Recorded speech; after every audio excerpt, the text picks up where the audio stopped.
মানব জীবন এবং ভারতবর্ষের এই পবিত্র ভূমি, এই দুটি আমরা যারা পেয়েছি তারা অতি ভাগ্যবান। কারণ দুর্লভ মনুষ্য জন্ম দেহিনাং ক্ষণভঙ্গুরা তত্তাপি দুর্লভং মন্যে বৈকুণ্ঠ প্রিয় দর্শনম। এই মনুষ্য জীবন অতি দুর্লভ এবং তাহা অপেক্ষাও দুর্লভ ভগবত ভক্তের দর্শন। আমাদের ভারতবর্ষের পবিত্র ভূমিতে আজ ভগবানের বহু ভক্ত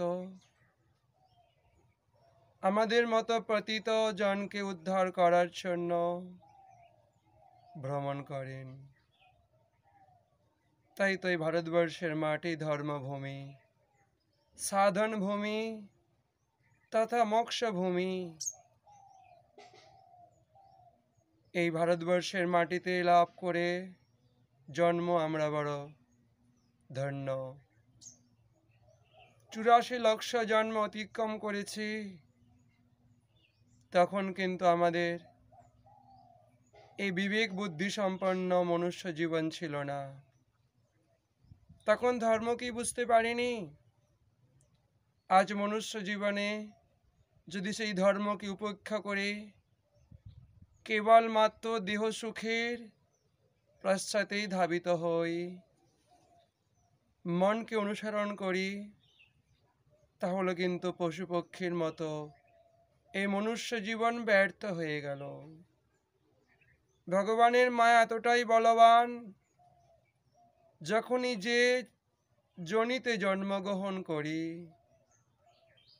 কীট পতঙ্গ পশু পক্ষী যখনই যে যোনিতে জন্মগ্রহণ করেছিলাম, তখন সেই মলমূত্র ভক্ষণ করতাম, প্রসাগলিত মৃতদেহ রস আস্বাদন করতাম, সেটাকেই শ্রেষ্ঠ বলে মনে করতাম। এমনকি নারকীয় দেহ লাভ করেও নরকের সেই নারকীয় ভোগ্য বস্তুগুলোকে ভোগ করতে করতে সেই নারকীয় দেহকেই শ্রেষ্ঠ বলে মনে করে। আজকে আমরা সেই কীট পতঙ্গ পশু পক্ষী নারকীয় দেহে নেই।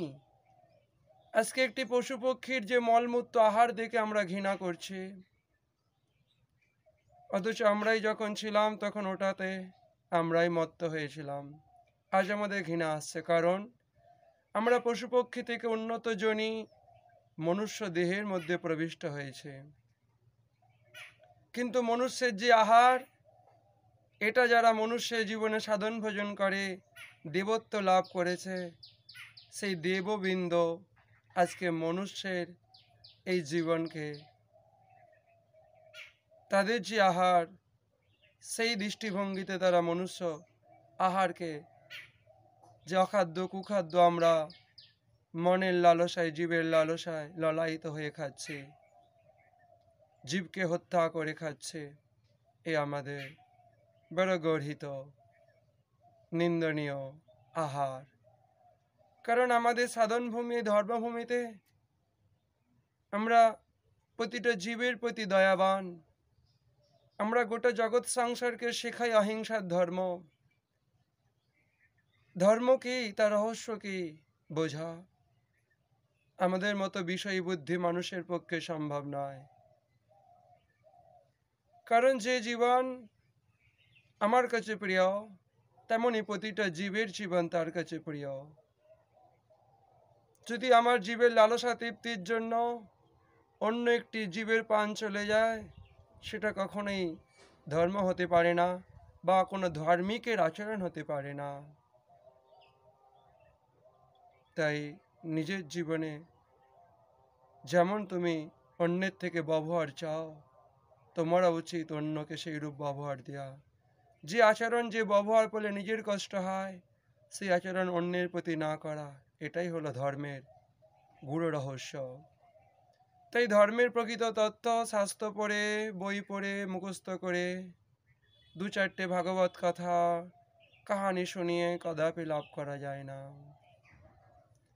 সদ্গুরুর পদপান্তে বসেই ধর্মের প্রকৃত তত্ত্ব লাভ করতে হয়। তাই তো মহাজনগণ যে পথে যায় সেটাই হচ্ছে প্রকৃত ধর্ম। মহাজন যেন গতঃ সপন্থা।